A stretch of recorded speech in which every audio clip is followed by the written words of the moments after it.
Hello everyone, so it's Caitlin at Out of Wonder, and today I'm going to be going through, I've actually decided I'm going to do my English 10 and my English 10 honors. So I'm going to go through both of them just because there's some overlap, and I think it can help you see my thought process on the distinctions between these two classes and how there's some overlap, but how I'm kind of switching things up. So my classes, my English 10 is a full inclusion. There are not many students in our district that are pulled out into special ed classes at the sophomore level. We do not have a sophomore all ed program, and it is just me. So you kind of get a feel for that. I guess special ed, it depends on the class. But this year I was looking at numbers and it's almost 100%, and it might be or one or two students. So I definitely have to think about differentiation, and I do not believe that, we don't have a full master schedule yet, but no one's talked to me about team teaching, so kind of overwhelmed just because there's so many unknowns, and there hasn't been communication on kind of what's going on. I just have class lists. And I did bring up concerns previously, so we'll see. And then I have my English 10 honors. And so that is a pre-AP class, not officially, but typically many of the students, large majority, will take AP junior year. Now, some students decide not to. Some students, this past year I had some students transfer into honors and then were really overwhelmed and decided not to take UB classes, which I think is often, you just have to figure that out for those students. But then senior year, they can opt to take dual credit, potentially, if they meet the prereqs. So, which I think, honestly, that works a lot better, because I think AP is harder than dual credit. I tell students that sometimes, hey, AP you can potentially do dual credit senior year. I think sometimes that can be almost too overwhelming. I think, especially in light of COVID, I'm noticing students that I almost think that'd be a better route. Not that I'm trying to undermine it, AP classes, because the rigor, I think, is super great at preparing kids and to challenge themselves. But sometimes the pressure can be a lot, especially if you're working and involved in a lot of stuff, if you're a student, I guess, or a new teacher thinking about recommendations. So my English 10 honors, I'm really excited. So I'm starting out with a unit looking at responsibility, ownership, kind of leadership with Lord of the Flies. Group dynamics, I do a lot there. We do psychological lenses on a really, really basic level. But then we look at denial, we look at conflict. I'm excited to teach my expectations kind of with this, because there's a lot of they vote, communication, so there's a lot to look at, so it can kind of double up. So I've never taught it at the beginning of the year, and I'm doing it a modified version for Lord of the Flies in my district. That's a play, kind of reader's theater version that's a little bit more active. So then we're going to move into horror stories and our unit on fear. And so fear, we're looking at how does it influence behaviors and actions, and then the responsibility piece of that as well. So kind of manipulation with fear, things like that you could expand out to. I don't know how much time I'll have. We're going to do monkey's paw, cask of amontillado, what's the other major one? Oh, we do we transition into dystopian lit, so we do Maze Runner and A Sound of Thunder by Ray Bradbury. And then I have a couple fun escape rooms and descriptive writing, and we do some close reads of I think there's a passage on Dracula and things like that that I've pulled. So that's that unit, and then we move into their independent novel, which is Maze Runner.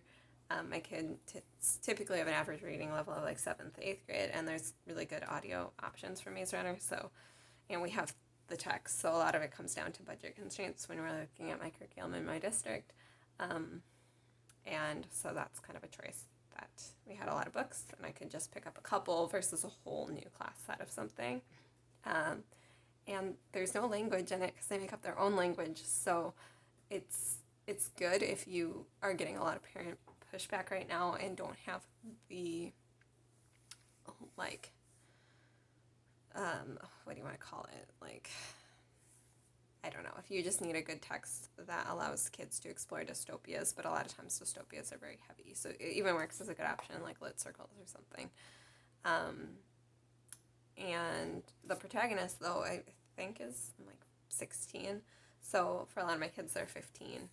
First semester, I've just turned 16, so they really see themselves, especially struggling readers, in Maze Runner, and they really like connect to the protagonist. So it's always like their favorite. So I am keeping it, and we like a teamwork and survival. And it also, we have really good compare and contrast with these other texts. And I set up the dystopian transition in, and there's a lot to talk about with dystopia right now, and just connecting it to real life and this idea of power and responsibility. So, but it takes a very long time, and we do read some together in class, and I kind of schedule it out, but just with weather days and things like that, I don't know why, it just takes a long time. So I am also doing research.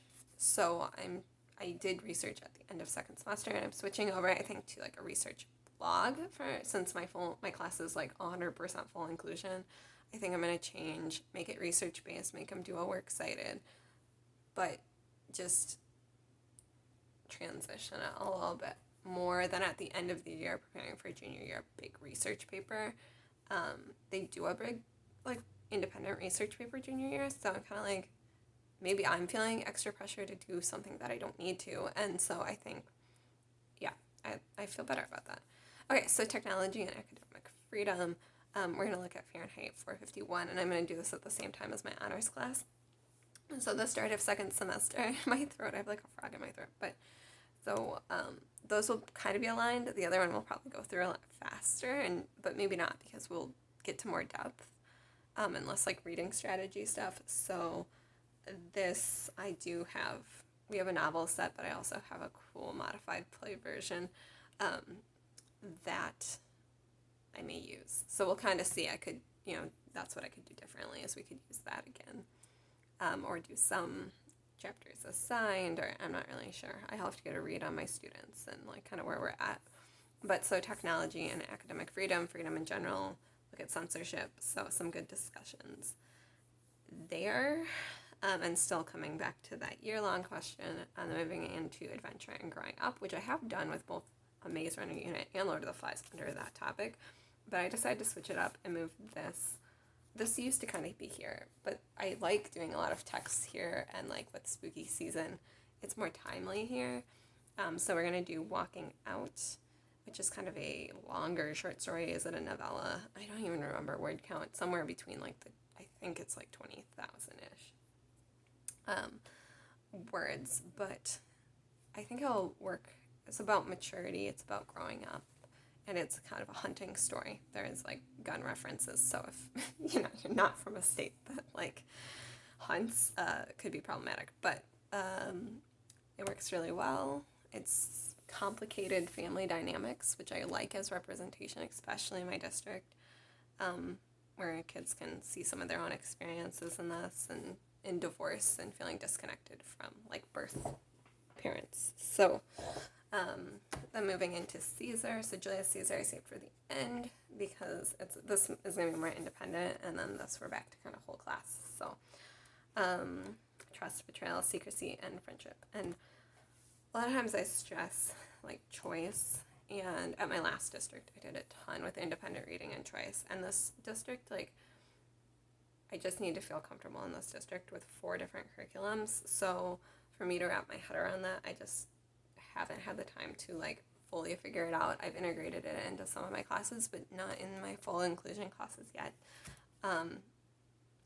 Just because the like interest of the students aren't interest in experience that I have as a teacher reading these books, and within the limitations of, as much as I can, contract time, but also just like book recommendations. I know if I think it would be too much. So I could potentially do some choice stuff too throughout the year.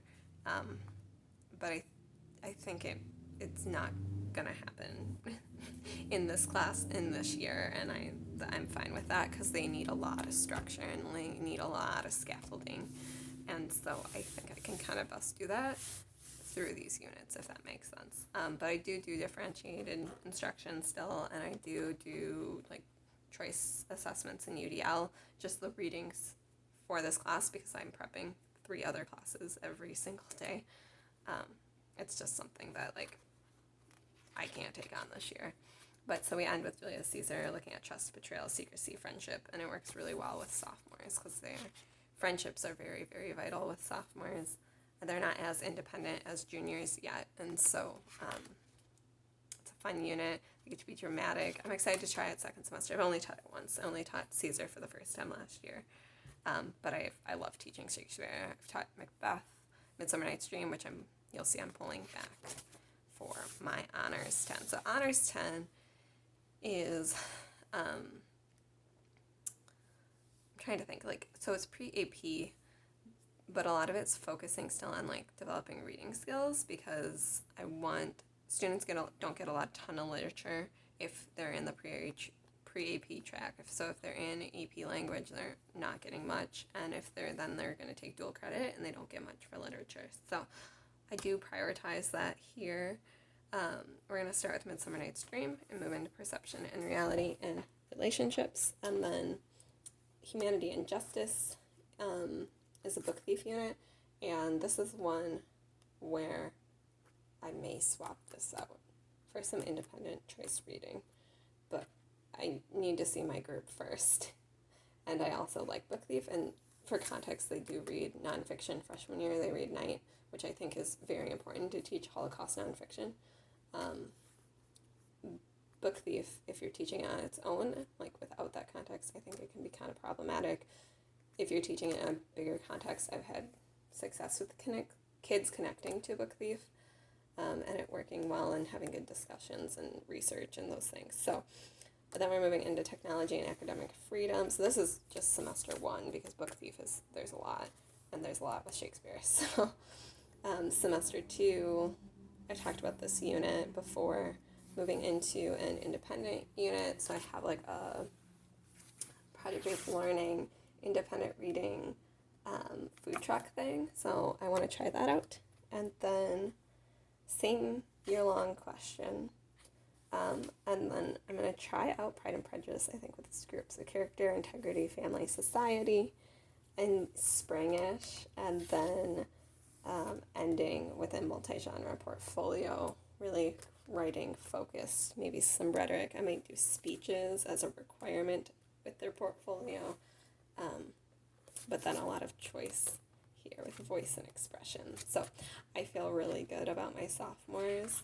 They need a little less structure. They need more, and I don't know. I feel like I'm not making a ton of changes. I am adding in Fahrenheit, but that doubles up. Otherwise, everything else I've taught and I feel good about.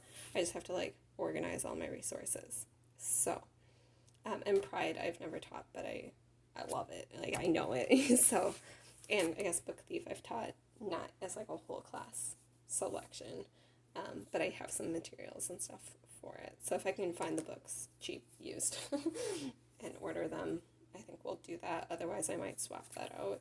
I could do Animal Farm because I've taught that, but that's so short. So I'm just testing some stuff out. But yeah, that's kind of my plan. And then next, I'm gonna deep dive into my first units. I have kind of unit guides that I created, and so I'm gonna go through kind of my plan for assessments, readings, and just like kind of some main tasks.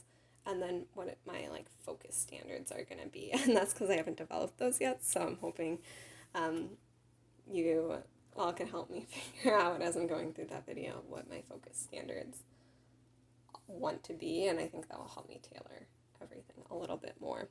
So thanks for watching. And yeah, this one's a little bit longer than the other ones just because it's both parts. But I just figured it'd be easier for those that teach like one or the other, just to watch the part that they need, but have them side by side so you can kind of use stuff from both if you need to. So anyways, I will see you a little bit later on with the actual unit guides. So have a good day. Feel free to like or subscribe or share. And hopefully this was a bit helpful. And also, if you are on Instagram, go over there. You can check out kind of some of the other stuff that I'm posting. I post a lot in stories, kind of teaching related tips and updates and things like that. So, all right, bye.